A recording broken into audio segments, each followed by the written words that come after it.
Hello everyone, we're back in the kitchen.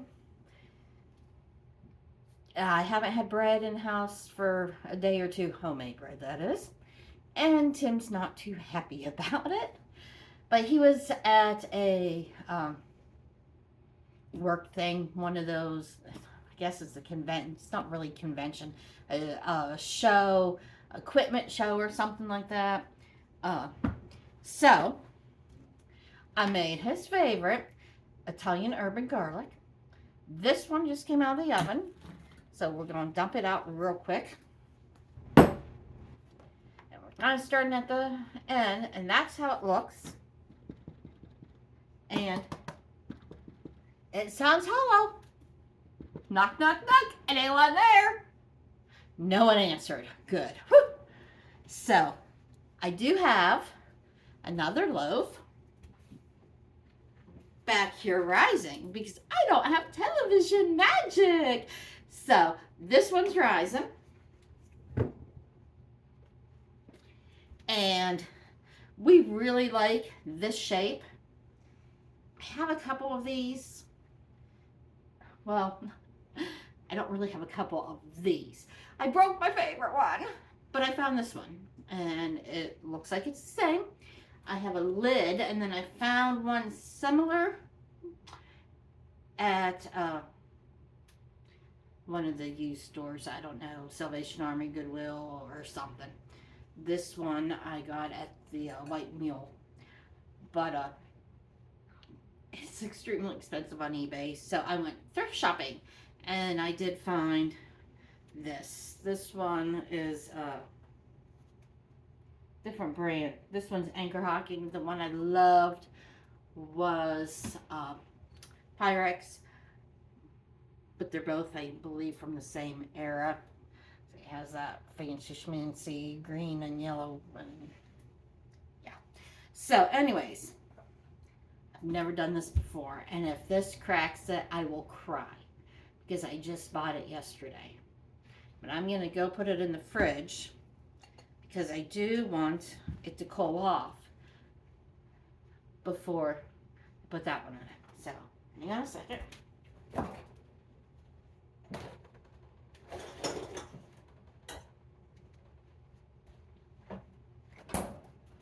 I know if it was clear Pyrex, that wouldn't crack it. But since it's that white, I don't know if that makes a difference. So anyways, there's my Italian herb garlic. It smells wonderful, absolutely divine. So I will show you how to make one similar.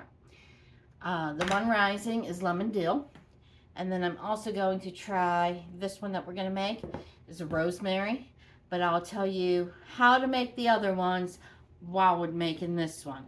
And I will put my recipe in the bottom. I started with the same recipe that Mary's Nest, the author of Modern Pioneer Cooking or Woman or something, she had her YouTube channels, Mary's Nest.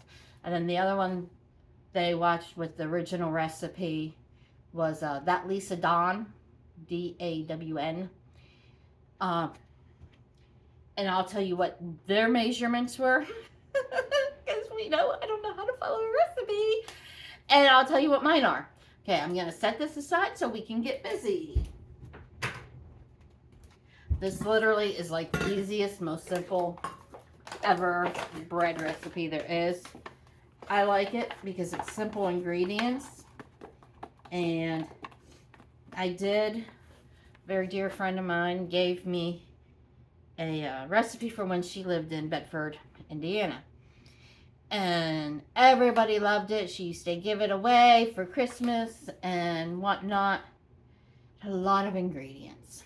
And several years ago, I tried to get away from a couple things that were in it, like Crisco. And I think my boys just are so used to simple ingredients that they really didn't like it. So I don't get all technical. That's about a cup. I'm almost out in this bag. Oh, trust me, I have more. I like bread flour. My boys like bread flour. Um, that one, of course, since the other one was a little bit more, this one's a little bit less. That's 2 cups. I also like whole wheat, but I have to work on that recipe a little bit more. It was too heavy, too dense for the boys. I understand that. So I have read up a little bit. I just haven't gone around figuring out which method I'm going to try first. So, and that's 3 cups. 3 cups of flour in the recipe. But you need a little bit more than that before you're done.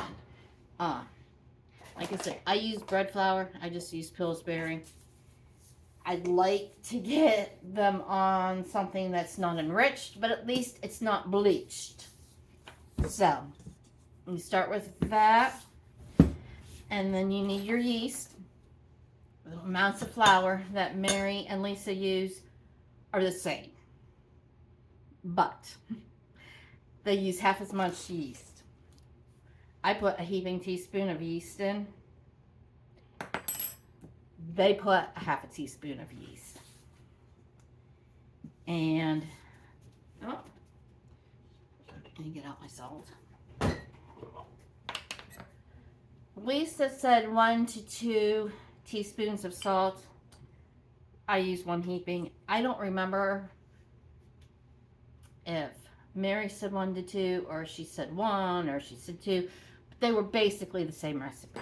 I use 1 heaping. I don't want a ton of salt. I don't want. That's something that I could try to back off on. Okay, so that's your recipe. I was adding about a tablespoon of sugar to help the yeast rise. But I've switched to the instant yeast, and I don't think it needs as much help.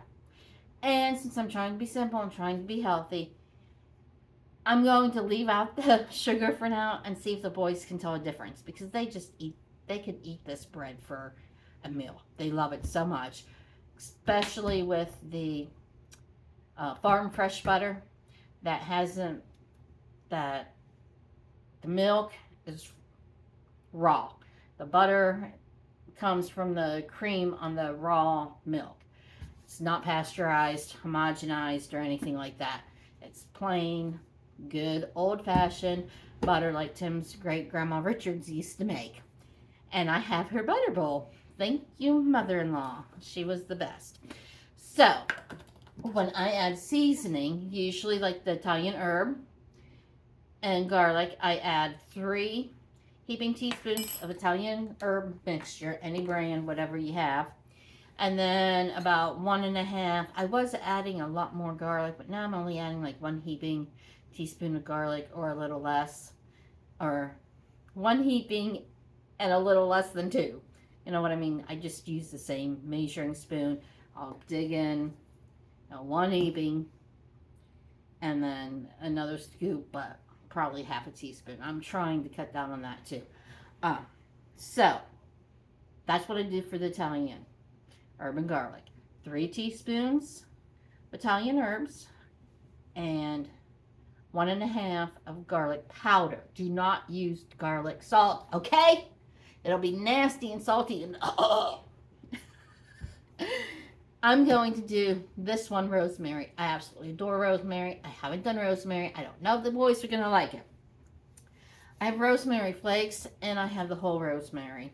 I don't know why I have flakes. That might distribute a little bit better.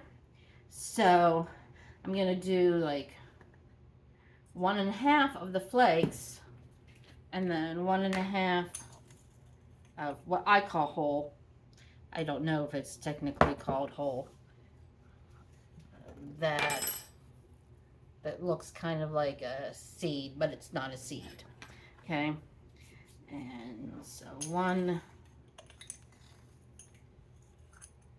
And then what I like to do, regardless of what it is, I did a lemon dill bun. I used 3 teaspoons of dill. And then I did 2 tablespoons of lemon juice in my hot water. Like I put the lemon juice in the hot water, then I filled it up to 1.5 cups of hot water. But before I add hot water, I like to get this mixed up good, so that way everything's already, I know it's been well distributed throughout. And I think maybe it'll be okay. I think I might need to add more rosemary, but nope. First time, better to go on the light side the first time than the heavy side. If you go too heavy, then I'll never try it again. Okay? So, that's it. Now all you do is add the hot water and mix it up. I just use my meat thermometer to take the temperature. My yeast tells me what the temperature should be, and I have 2 different kinds of yeast. And this instant yeast, the Bella Rise instant red yeast, it says it should be between 120 and 130.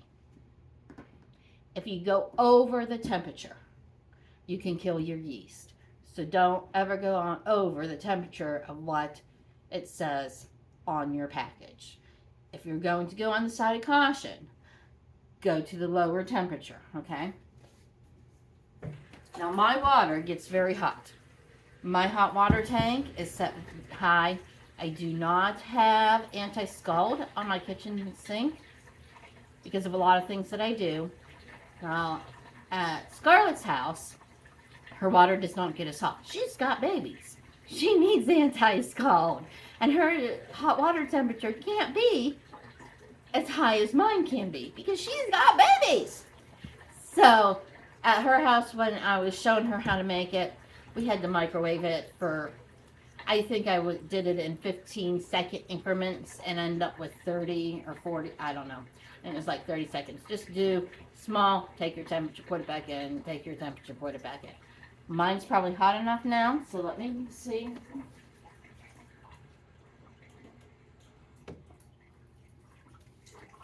Okay, so I have my hot water. I've got my meat thermometer. I know some people have those guns and everything else that they just shoot it. I don't. Okay. Mine says 128.1. I don't know if you can see that. 128.1. Okay? So mine's good. It's on the hot side, but it's good. And I trust that that's reliable. That's where it usually is when I've been making it. Especially first time you do it. You use your thermometer. You'll want to make sure that it's accurate. You know. So then all you do is just mix it. Like everything, all my dry ingredients I should have showed you. I always make well in the center. Whether it's a cake I'm making, it's cookies I'm making, whatever it is that I'm making, that's all dry ingredients. Then the liquid's added. I always do. I'm going to move you down to see the bowl a little bit better as I'm mixing this.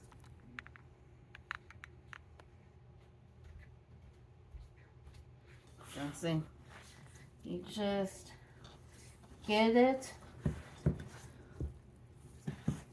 to all that's incorporated. It is going to be a sticky mess, but you don't want that flour floating around like I just did. I'm going to pull it up closer to me so I have a good handle on it. Scrape that bottom, get the flour off of it, and there we go. Comes together pretty quick, okay? So I'm going to pull, well, I'll leave it down. So now, you're going to let it rise, but before you let it rise, oh, this is really sticky mess. That's a little bit stickier than normal. I'm going to add just a little more flour. I bet you I didn't pay enough attention when I was measuring the water because I was on video. So yeah, that's a little bit better. You want it sticky, you want it stiff. You don't want it coming off. You see that? It's nice, and if you've made bread before, you kind of know what it's got to be. Ooh, I didn't even know that one came off.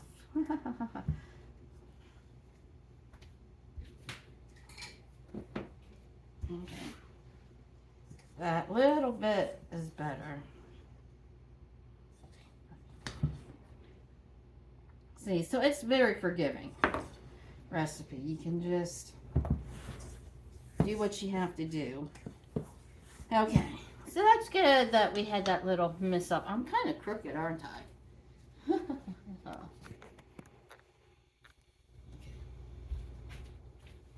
So, now what I'm going to do, flour my hands really good and sprinkle a little flour on top. And this is a very sticky recipe. It's always sticky. You gotta flour my hands again. Kind of get a nice covering of flour on top of that. See that? So I can start to handle it. Then I'm going to gently start pulling it away from the bowl. And it's so sticky, I add more flour, okay? We're going to stop right there because we need the bowl and we need to grease the bowl before we put the bread in the bowl. And I got it. Oh, I think this is going to be a comedy hour. This isn't going to be bread making. This is going to be comical bread making. I use olive oil. I want to get a thing where I can melt my ghee and or clarified butter and put it in the sprayer. I just keep forgetting to order one. So, and yes, my pan is, so I generously do that, okay? So then I pick it up with that flour side, kind of make sure I don't have big globs. Kind of fold it. This is kind of fold it and make it smooth looking. Grab a little bit more flour because it is sticky, sticky, sticky. Especially this particular loaf. It's a lot more pliable than normal because I added too much water. And then I just plop it down. I might try to pat it out and make it a little bit smoother, and that's that. Okay.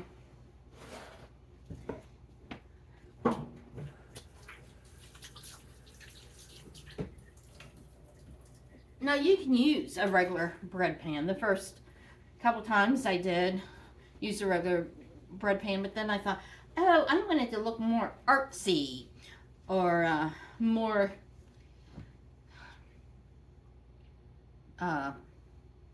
like a peasant bread, because it's really, that's what it is. It's basically a peasant bread or an artisan bread. Both. Okay, so then I like to have a damp towel. It's clean. It's an Easter towel, yes. It's ancient. Throw it on. It's damp from me drying my hands, and that's usually what I do.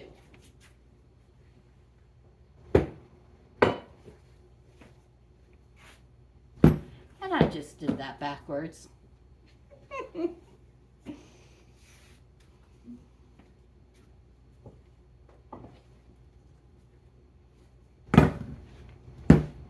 You don't put it in the bread pan yet.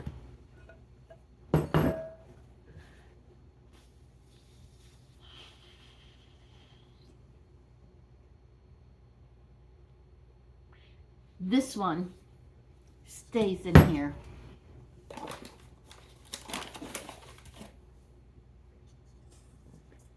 See? You get on video and you start making mistakes. The one YouTuber that I watch, she keeps her notes on step-by-step what to do because she forgets, because you get talking and you normally don't do that. So after you get it mixed together, you just leave it in your floured bowl, top it with some flour, put a clean, moist towel over it, put it in a warm, dry place. Now, my knees, please, dear God, let that loaf of bread turn out. It will. It's very forgiving. It's easy. I just handled it more than normal, which is no big deal. It's not going to make it tough or anything. It's not like I was kneading it or anything. That's what I love about this. You don't have to knead it, and it is forgiving. So that one's in there raising. Since I am using instant yeast, I'll just let it raise for a couple hours until I'll vacuum, I'll do laundry, I'll do whatever. And then I'll put it in the oven. That's what I did with this one. First I did the first one so you can see it come out of the oven. And then I did this one, and it'll double in size. And this one's now ready for the pan. Not the other one. So that's why it was so stupid sticky when I was trying to put it in the pan. I knew that wasn't right. So I'm gonna wipe this out real quick. Since that one is flavored rosemary, and this one is my lemon dill. And again, I'm going to tell you what I did. The lemon dill, put 2 tablespoons of real lemon in my measuring cup for my water. Then I filled it the rest of the way up to get to the 1.5 cups of water. And it was plenty hot enough. I used my thermometer. I just let the water get extra hot before I did that, okay? And again, I did of the dill, I did three teaspoons of the dill. And look at that. It already looks beautiful. I hope you can see how beautiful it is. That dill just is all through it. Okay. So now, kind of get a little flour on top, little flour on the hands, pull it back from your bowl. Oh yes, this dough is good. This is much better.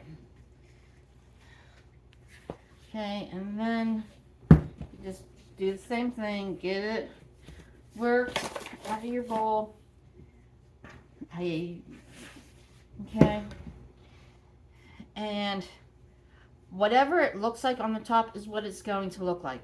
This bread is never going to be perfectly smooth like your store-bought bread or your sourdough breads or your regular white yeast breads.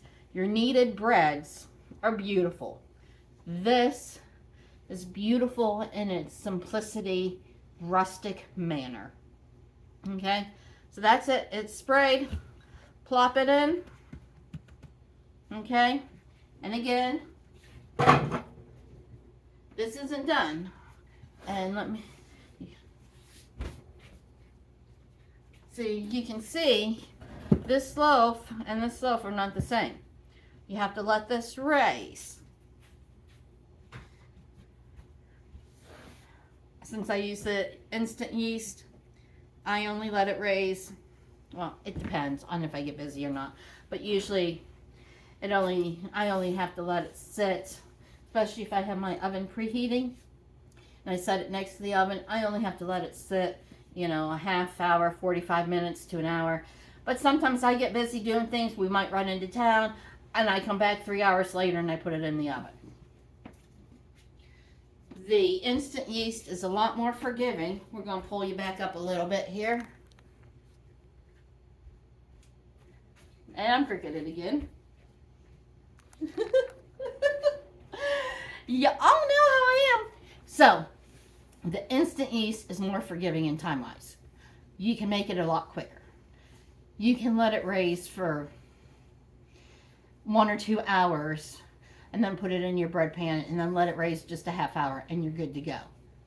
If you don't use the rapid or the instant yeast, you have to let it raise 12 to 18 hours overnight. And then you can let it raise more than that if you have to. And then when you put it in your bowl, you have to let it raise at least another hour or 2. I think before I was using the instant, I think I was letting it raise about 3 hours. So it's forgiving, it's easy, it's fun. It is absolutely delicious, and I love it. And another thing that's nice about it, when you cook it in a pan like that and not in a loaf pan, that it will just slip in a gallon size Ziploc baggie. So you don't have to worry about what am I going to do with it, you know, or I have to slice it up or whatever. But that's what it is. Let's go ahead and get the bread knife, and we'll slice it, and you can see what it looks like inside. See that? Isn't that beautiful? Oh, and I don't know if the steam's being caught on the camera or not, but that is gorgeous bread. It is wonderful. So that's my bread recipe that I kind of adapted from, you know, several YouTubers do it. I even think Hillbilly Kitchen, this is what her peasant bread is. But I love it. The boys love it. Scarlett liked it. I think she may have loved it. I don't remember what her exact words were. Then she may have said, "It's really good, Mom." But so we love it. Gretchen and Lane are making it now, or Gretchen's making it now. Her and Lane like it. He even sent me a text that it was delish or something to that effect. So go ahead, give it a try. It's simple, easy. I know this video is already at 27 minutes. It really takes 10 minutes to make. 5 minutes to mix it, gather your ingredients, mix them. A minute to take it from the bowl and put it in the bread pan, and a minute to, you know, put it in the oven. It doesn't take that long. It's awesome. Give it a try. Love you guys. See you later, friends and family. Have a wonderful day. I've got a gnat flying around. Where'd that come from?